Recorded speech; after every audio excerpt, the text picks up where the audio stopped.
The following video may contain flashing lights, horror elements, and somewhat graphic depictions of blood and violence that may be unsuitable to some audiences. Viewer discretion is advised.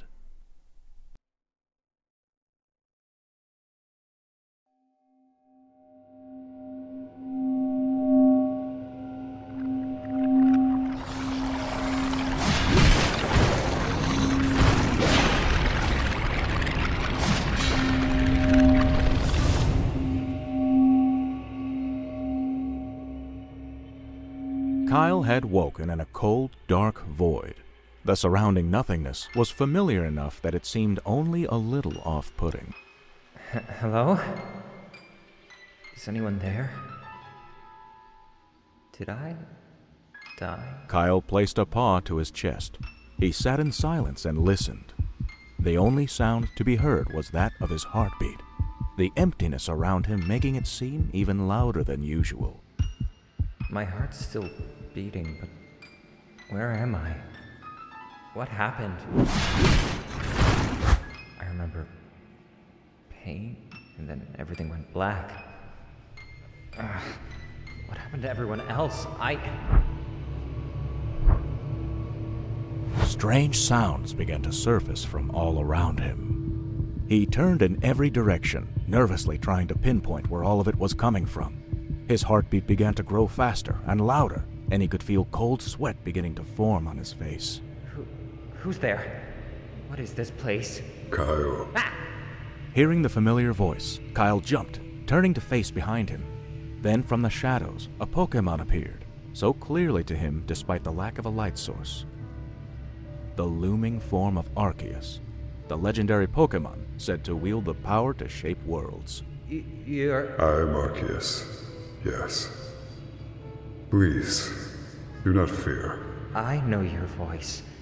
You spoke to me before. You're the one who brought me here, aren't you?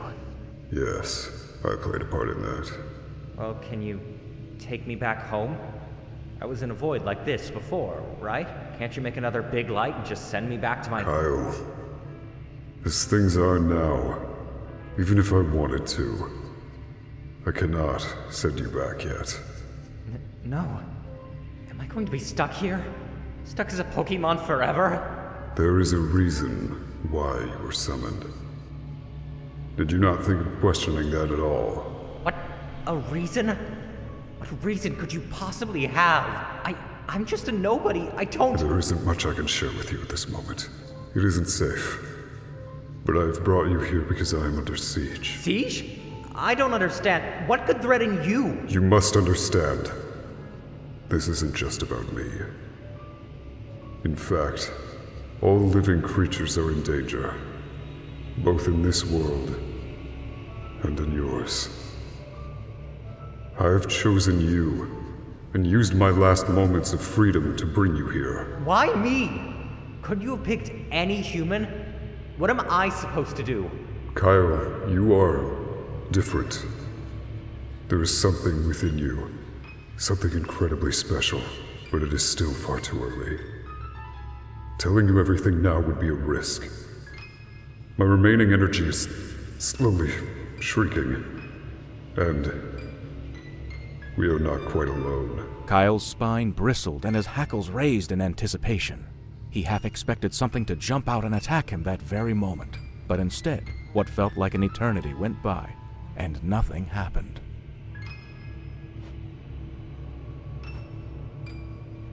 There will be others who will guide you and help you find your way. You must follow their guidance. And you must believe. Arceus closed his eyes. Slowly, his form faded back into the darkness, leaving nothing but his voice in the air. Good luck, Kyle. Grant my wish. Barely before he finished speaking, Arceus was gone as suddenly and inexplicably as he had appeared. Kyle was once again left to sit in the darkness. The beating of his heart, much faster now, filled the silence once again. Slowly, the weight of the godly Pokémon's words began to settle in. Save the world? This has to be a joke, or some sort of nightmare. There's nothing special about me. I should be home right now, asleep, in bed. I can't do this. Kyle didn't know what to do or how to process what he had been told. His only reaction was to shrink and cover his face with his paws, waiting so his breathing could slow down. Then suddenly, all the air left his lungs at once. Looking down, Kyle realized a smoky black tendril had extended from somewhere in the void beneath him and wrapped itself around his stomach and neck. His eyes widened as he realized he was having the life slowly choked out of him. So here you are. The little child Arceus decided to pit against me. Kyle could see a few brief flashes of red through the void, in the corners of his vision, almost like a passing creature of some sort. What's happening? Who's there?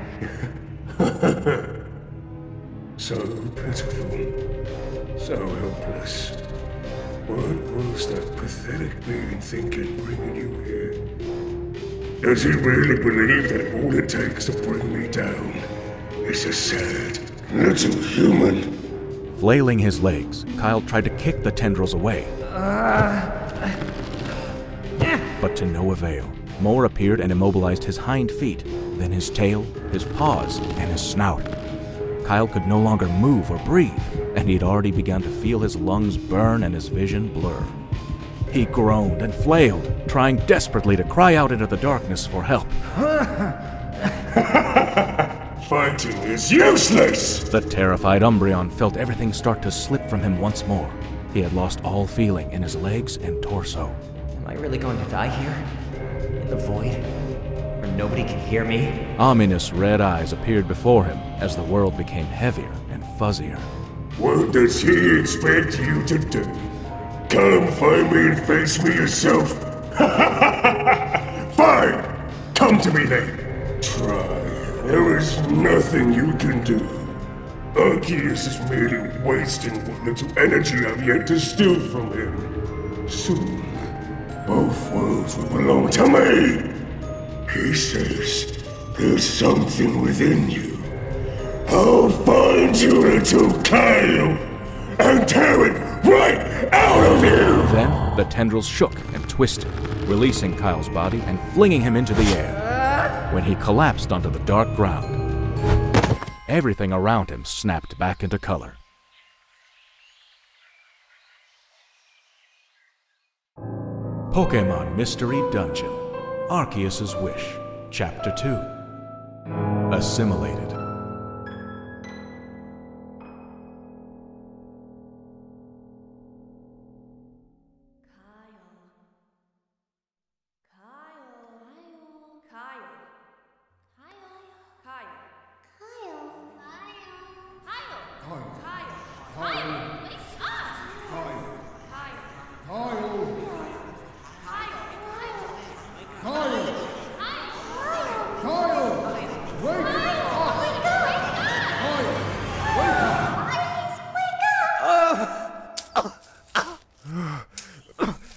Kyle opened his eyes so wide they hurt. He clawed at the ground and gasped for the air he'd been lacking in the void. I think he's finally coming to. Kyle? Kyle! Are you all right? Wake up! The Umbreon looked around him and saw that Neela was standing there, her ears flat to her head and face full of worry. At either side, a Decidueye and a Wartortle stood, an air of authority about them. Oh, thank goodness. Can you see me? How many tail tips am I holding up? Don't worry, lass. He's fine. Wait a minute. He wasn't fine a second ago. In fact, he had a huge wound right here. Where'd it go? Maybe you just didn't see it right. It could have been mud. What do you mean, mud? It was this huge bloody purple thing, and now it's gone. What? What's going on? Oh, welcome to the waking world, partner. The Decidueye spoke. The name's Oliver Privy, chief of Pleada Rescue Team. And this one here is my deputy dog. You can just call me Torque. That'll do just fine. Rescue... What? We'll explain later. It looks like you got knocked out by something. It was a Gengar, sir. It was big and glowing. We heard about that whole commotion in the market. Are you saying that Gengar was the one responsible for killing the Pidgeot right in front of everyone? I'm quite sure, but I think he had help. Yes. The tentacle, was it? We managed to arrest that one. I'd hardly call that an arrest, boss. He was unconscious the whole time. Probably still is. Well, what matters is that now it's in custody. The Gengar is still at large, however. Well, back to you, our brave hit-taker. I gather your name is Kyle? Yes, sir. Are you new around here? I've never seen you before. Well, that hardly matters. You had a few injuries. Some of them minor. Very few minor, actually. And some profuse eye bleeding. For a moment there, we thought you were a goner for sure. But now all these wounds seem to have disappeared. Strange. Well, I suppose if you're good to get up, we'll send you home, and that'll be that. Are you sure you're all right? Well, I'm still exhausted, but I'll manage. You wouldn't believe me if I told you about what happened with Arceus anyways. Well, see you around, kid. Take care of yourself. Oliver and his war turtle deputy made to leave. Chief Oliver, wait. Yes, Neela, what is it? If you're going to ask me when the next entrance exam is, you can wait until No, sir, listen. There was something wrong about those 2 Pokémon that attacked the market today. I managed to push the tentacle away quite easily, but when I tried to attack the Gengar, my moves just had no effect. I used Psychic, and I know that Gengars are supposed to be— Well, perhaps it was just a particularly powerful one. You know, some of those Cantorian ghost types are rather nasty when it comes to— No! I mean, please, listen to me. There's something really wrong about them. Be careful. If you said the Gengar is still at large, it could hurt even more people. Don't you worry, Neela. The rescue team already carried out a lockdown order while we investigate and try to find the fugitive. You can be sure we'll be questioning the tentacle as soon as it wakes up. You don't have to tell us to be more careful than we've already been, alright? Alright, I suppose. Now, if you'll excuse me, I've got investigation reports to attend to. Your friends are waiting for you, by the way. As Oliver and Torque walked away towards the market, Neela turned to Kyle and the rest of the town. The streets were empty, drowning in a morbid silence. Josh, Fiona, and Dewey waited nearby and waved at them. Oh, look! Kyle's okay. Let's hurry and get out of here. No kidding! I'm going to lose my mind if I ever have to see the color purple again. Yeah, let's move. Josh, we're going home. Oh, are you kidding me? I want to stay in Neela's place for a bit. That's not fair. It's too dangerous. We have to be on our way, so get over here. Oh, are you kidding me? Come on, Kyle. Let's go. Kyle and Neela walked away towards the exit of town, to the safety of Neela's home.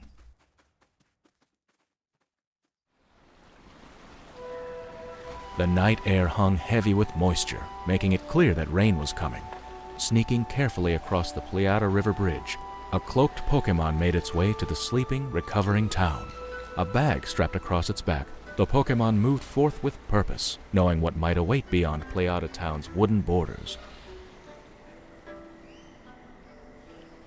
Well, we gotta stand guard around here anyway. It's just a dead guy. Seth, take it seriously. It's our job as rescue team officers, you know. Well, sure, I know. I wish I could be doing something more useful. Like interrogating that other guy, or helping catch the one that got away. You know we have to leave that to the ghost tracking group. They're the ones with Odor Sleuth and Foresight. I could go out there and catch it with my bare claws. I bet you right now, I know Night Slash. We both know I know Night Slash. Well, you should apply to join their team then. You had the chance last summer, Seth. Excuse me. The cloaked Pokémon had stepped up to a pair of Pleada rescue team officers, a Zangoose and a Bayleaf, standing in the marketplace next to the scene of the killing. Oh, hi? The Zangoose eyed him suspiciously. This area's off limits, you know. What do you want? Pardon my intrusion, but what exactly happened here? Oh, wouldn't you like to know? Come on, Seth. It's only a civilian asking a question. Yeah, Alita. A creepy guy in a dark cloak. Nothing about him says civilian. Sorry about him, Mr. You can call me Glacy. The two officers glanced at each other, uncertain. I told you it was suspicious. This is a crime scene. We apprehended one of the suspects, but the other, a Gengar, is still at large. The market will be closed for the night and possibly all of tomorrow so that the rescue team may continue the investigation into the murder. So it was murder. You said you were part of a rescue team? Where can I find your headquarters? Sure, well, Why do you want to know? Down that way and to the left. You should reach an area with tall coconut trees and a warehouse. We're the building to the right. If you see any sign of the missing suspect, please alert the rescue team. I see. Thank you ever so much for the clear directions. I'll be sure to alert you of any trouble. Yeah. We did what you asked. Now do what I asked and get lost, will ya? Of course. Again, forgive the intrusion.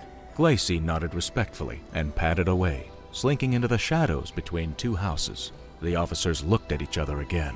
Only trouble I want to be alerted to is whatever kind that one's causing. Yeah, now that I think about it, he seems weird. You just noticed, Alita? I mean, Glacy? Sounds a bit cute for someone who looks like an ice wizard. I'm going back to thinking about how I'm gonna catch that stupid Gengar.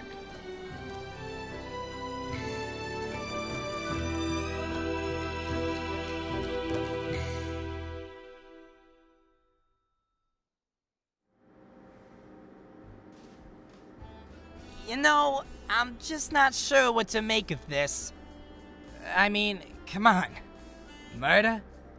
We haven't had to deal with that in years.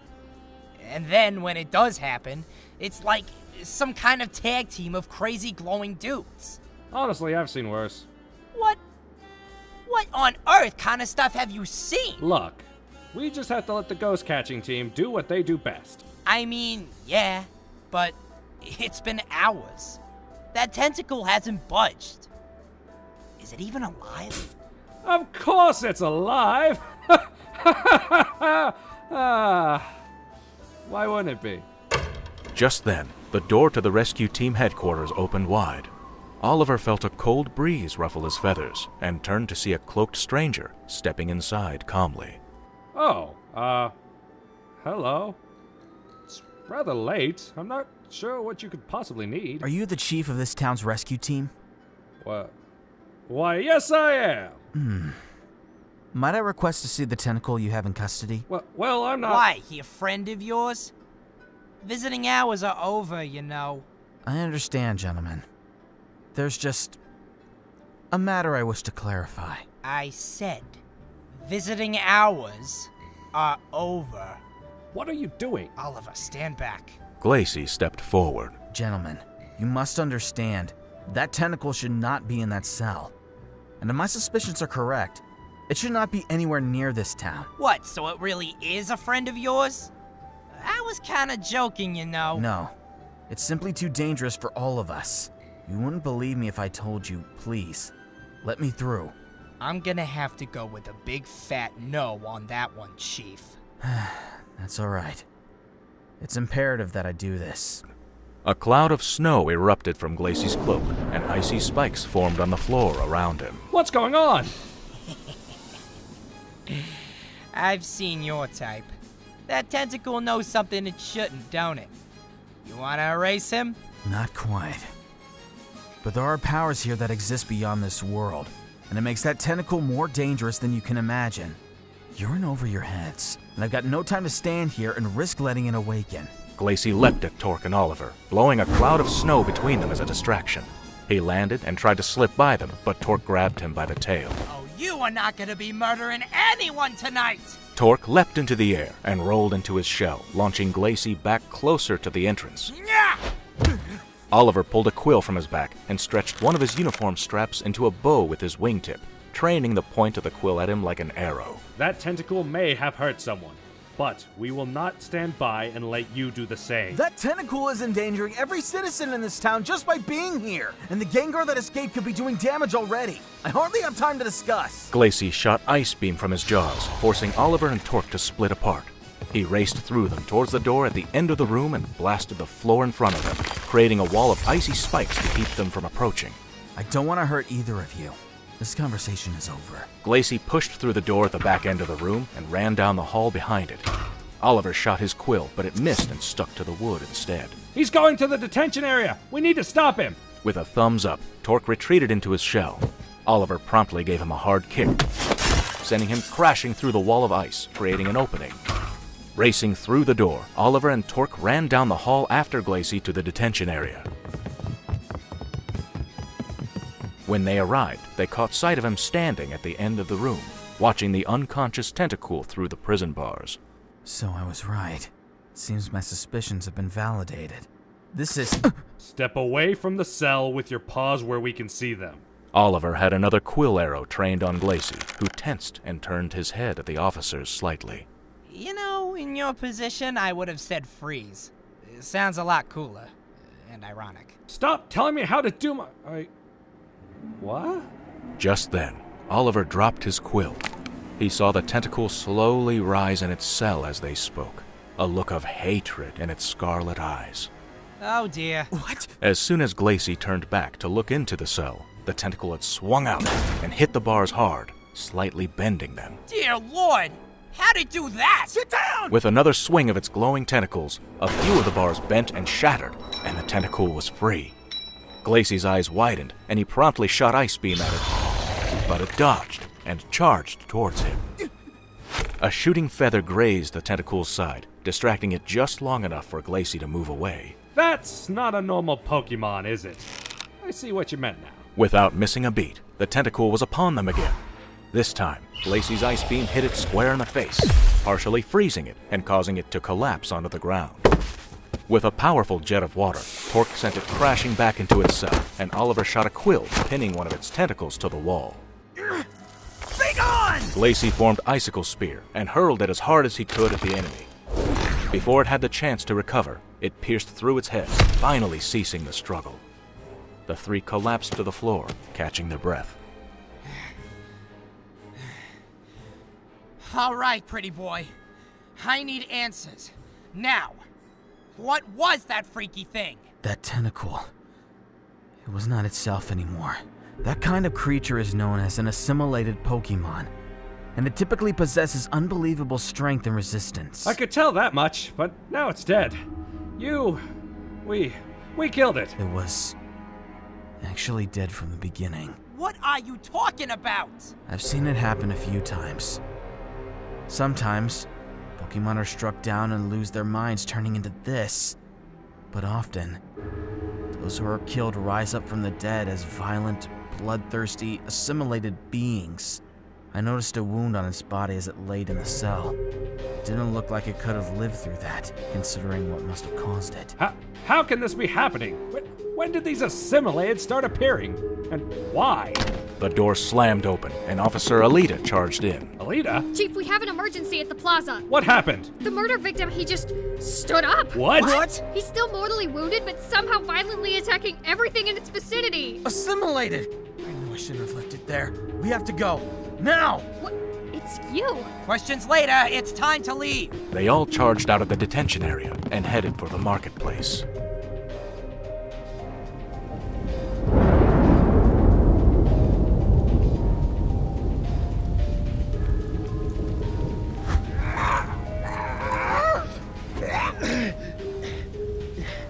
You're pretty tough for a dead guy, aren't you? Officer Seth was in the plaza, trying to fight off the newly awakened Pidgeot. Its broken neck left its head swaying strangely, dead eyes staring on as it tried to peck and scratch. Yeah, I can take it. Come on. Bring it! The Pidgeot lunged forward with a strangled cry. Seth dodged and brought his fist down hard on its broken neck, causing it to topple to the ground, still stirring. Ha-ha! Not as tough as you look, huh? Seth turned to see Oliver, Alita, Torque, and Glacy thundering down the street towards the market. He crossed his arms and huffed. It took you long enough. I had to handle the situation all on my own. Seth, be careful! I heard those things are full of surprises. You can't... Look out!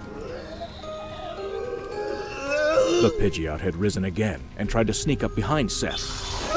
Glacy blasted it with Ice Beam. Never let your guard down near an assimilated Pokemon. What? This one was dead from the start as well. It must be purged from this world for good. He manifested Icicle Spear to stake the Pidgeot, but it was still alert and rolled away, barely dodging the jagged ice as it sank into the ground. Whoa! The assimilated bird flapped its wings once, sending a gust of wind that knocked them all off their feet. It lunged for the nearest target, Seth. Its neck cracked as it turned to face him, nose-diving with all of its weight. No! Alita shot Razorleaf into the Pidgeot's side, sending it off course but doing little else. It tumbled on the ground, but was quickly on its feet, leaping at her this time. Alita! Seth skidded on the dirt and leapt between her and the Pidgeot. It crashed into him, and they both tumbled away, hitting the wall of a nearby building and landing on the ground. He tried to maintain a grip on it to keep it from moving. That was a powerful blast. Whoa! The assimilated Pidgeot had wriggled free and pinned Seth down. It jerked its body up, cracking its neck close enough into place that it was able to stare into his eyes. With a screech, it brought its beak down, sinking it deep into Seth's shoulder.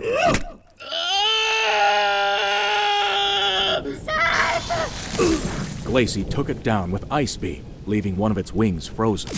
He took the chance to finally stake it through the stomach with Icicle Spear, ceasing its struggle as well. Oliver and Torque had just managed to push away the dizziness from the blast of wind and hurry to the injured Zangoose's side. Seth, are you okay? Get up! Damn it! It hurts! Oh, it hurts so much! I should call a healer. We'll get you sorted, Seth. You can try. I don't think it'll work. I've seen this happen many times. He's been deeply wounded by an assimilated Pokémon. No healer in this town can help him now. What are you saying? Of course we can help him! We have to! Yeah! Get back! Seth had risen to his feet, trembling heavily. With difficulty, he raised a clawed paw above his head. What is this? I can't... He brought it down, swiping at Oliver, who stepped back in shock. Seth, what are you doing? He's already beginning to suffer the effects of his wound. Stay away from him! Seth swung out again, taking struggling steps forward. It hurts. I can't control my body.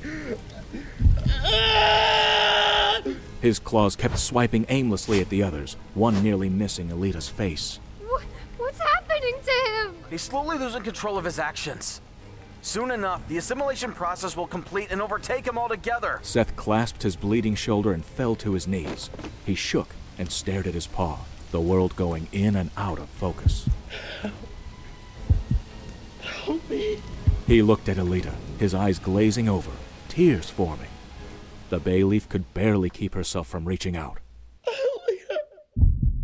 Suddenly, his expression shifted from anguish to anger. He lunged with a growl and bared his fangs. Alita flinched and swatted at him with Vine Whip, taking the chance to immobilize one of his arms. Seth! Step out of it! This isn't you! Something's controlling your mind, man! Somehow, I don't think shouting at him will help. Master of deduction. There's no time to lose. Get him in that building! Glacy pointed to one of the market's storage buildings a few yards away. Alita promptly yanked Seth with her vines, sending him tumbling straight into it.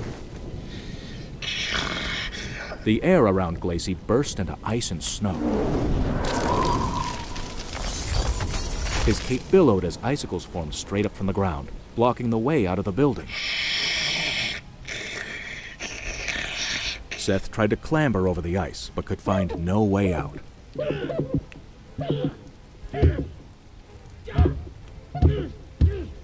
As the others gathered around Glacy, Seth pounded at the ice, screeching angrily, but barely managed to crack it. This should keep him in. As I suspected, he doesn't seem to be as powerful as the other assimilated I've encountered. Seth fell to his knees and lay there, breathing heavily, eyes staring vacantly into space. What do we do with him now? I don't know. But we certainly can't leave him here. What's on your mind, pretty boy? Spit it out already. We must evacuate this town by morning. What? The citizens will all be in danger now, especially with the Gengar still on the loose.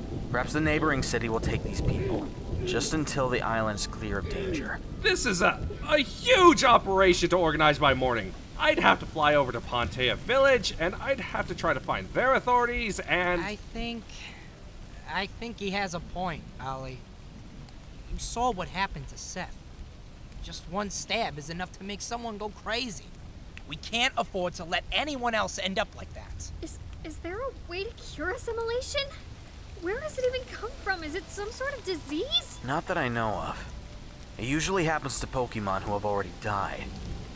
I don't often see still living Pokémon suffer a transformation, but it struck a few towns to the far south so far. It is a fairly new phenomenon. How do you know all this stuff? You could say that I work with people that are trying to contain this issue.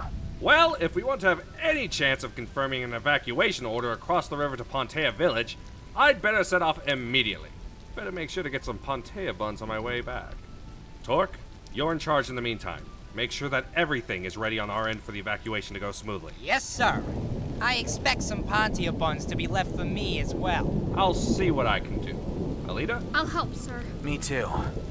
I've dealt with this sort of situation before. Really now? I never did ask your name. You can call me Glacy. Right. Well, Glacy, you can stay here and help the evacuation process.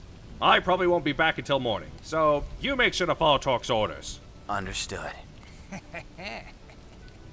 Oliver waved at them, turning his back and flapping his wings, taking off into the night sky.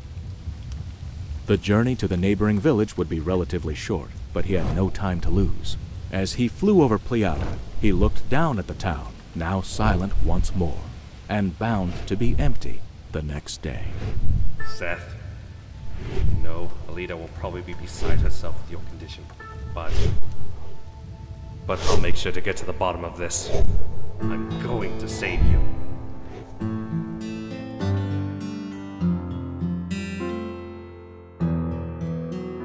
Biting cold, feel your body numbing slowly. Can you hold yourself up on your own? You tense and shiver all throughout the night, feeling things you've never known. The whispers calling your name, telling you to find whoever you're meant to be. All ahead is empty, no foothold in sight, futures you cannot foresee. Open your eyes, all around the world is changing. Realize nothing's as it was before. Out of the shadows, step into the light. Find your place in this new world. A song you found in your heart. Even though the tears are fighting hard to be free, look at your reflection. You don't recognize it. Can you really say that's me? You've tried to face these new revelations. Don't stand and wait, or it may soon be too late. The stars align to show you the answer. Can you decide your own fate? A helping hand extending toward you. You try to reach, but through despair you must reach. Discover mysteries yearning to be unveiled, showing what you beseech. Traversing lands so strange yet familiar,